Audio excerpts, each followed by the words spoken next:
Je vous en prie Marc, asseyez-vous. Coucou Capucine, comment ça va? Bonjour. Capucine, ça va très bien. on parle Merci. de quoi aujourd'hui? Alors on va parler de comment comment rendre une maison érotique, c'est-à-dire comment rendre un espace domestique érotique. On a parlé déjà tout à l'heure de lutter contre les moisissures, je crois, à l'instant avec la dernière chronique. Tu es en train de me faire un lien entre l'érotisme et les moisissures. Effectivement, ça peut être le cas. Souvent dans un espace domestique, en fait, on s'occupe des enfants, on fait le ménage, on fait la cuisine, on porte un peu toutes les casquettes à la fois dans le même espace. C'est vrai. Et l'idée, c'est de comment on peut venir faire quelque chose plus en amont, on va dire, dans cet espace-là.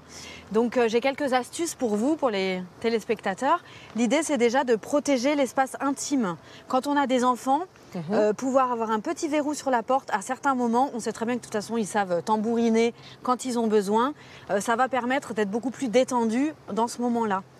L'idée aussi, c'est de pouvoir parfois transformer les espaces avec une lumière un petit peu différente. On va mettre un petit tissu sur la lumière de la chambre, un tissu rouge qui permet de transformer un espace qui est d'habitude un espace de sommeil, par exemple, dans un espace un peu plus intime. C'est avant tout un espace... Enfin, souvent, l'espace intime reste la chambre à coucher. Souvent, ça reste la chambre à coucher. Alors, l'idée aussi, ça peut être de s'amuser à érotiser les autres endroits, mais de façon discrète.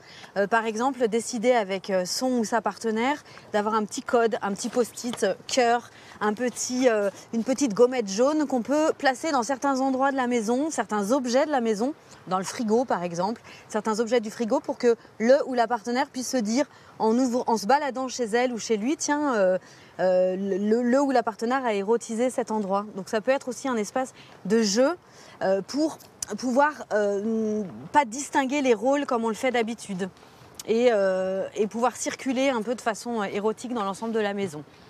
Très bien. On va dire. Est-ce qu'on nourrit son propre désir?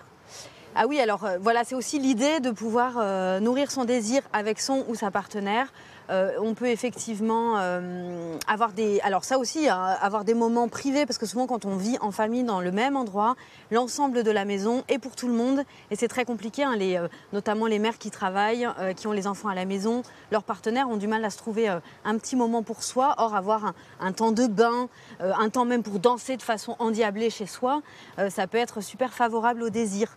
Donc de pouvoir penser à toutes ces petites choses quand on aménage, mine de rien, c'est important pour favoriser le couple et le couple amoureux, pas seulement le couple parental et familial.